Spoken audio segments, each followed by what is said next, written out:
নমস্কার, public news next চ্যানেলে আপনাদের জানাই স্বাগতম। সংবাদ পড়ছি আমি বিশ্বজিৎ।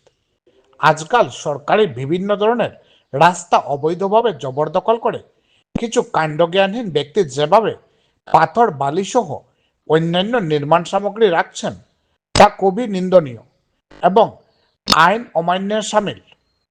রাস্তার উপর যত্রতত্র পাথর, বালু, মাটি রাখার জন্যই প্রায় দুর্ঘটনা ঘটছে, মানুষ প্রাণ হারাচ্ছেন।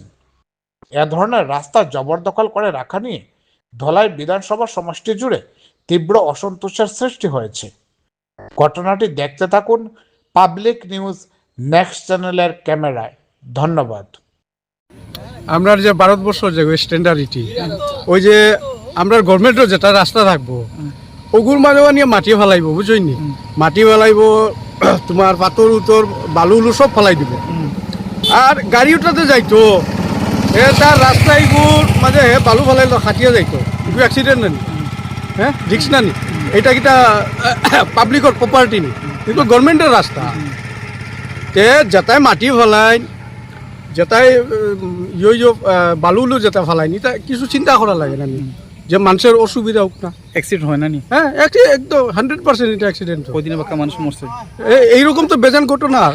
এইটা অ্যাকচুয়ালি প্রশাসনও একটু কেয়ার হইতে লাগে। কিন্তু আমরা ভারতবর্ষের স্ট্যান্ডার্ড এটা দেখই আপনারা, এই যে মাটিগুলা যেই রকম ফেলা, যেটা অ্যাক্সিডেন্ট হয়, হ্যাঁ দায়িত্ব কার?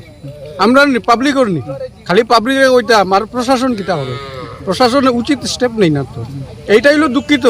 আমি তো কই স্মার্ট ইন্ডিয়া আরো স্মার্ট হইব। এইরকম দেখবাই যে বাড়ির উগারর দ্বারো আয়া এরকমও ভালাই দিব, তবু প্রশাসনে কিন্তু কোনটাও মাতিত না। এটা হইল সরকারি প্রপার্টির মাঝে যেটা এরকম অবস্থায় তা হরই, এটা বঞ্চিত করা লাগে। বাস এইটা হয়ে আমি রাখলাম আজকে।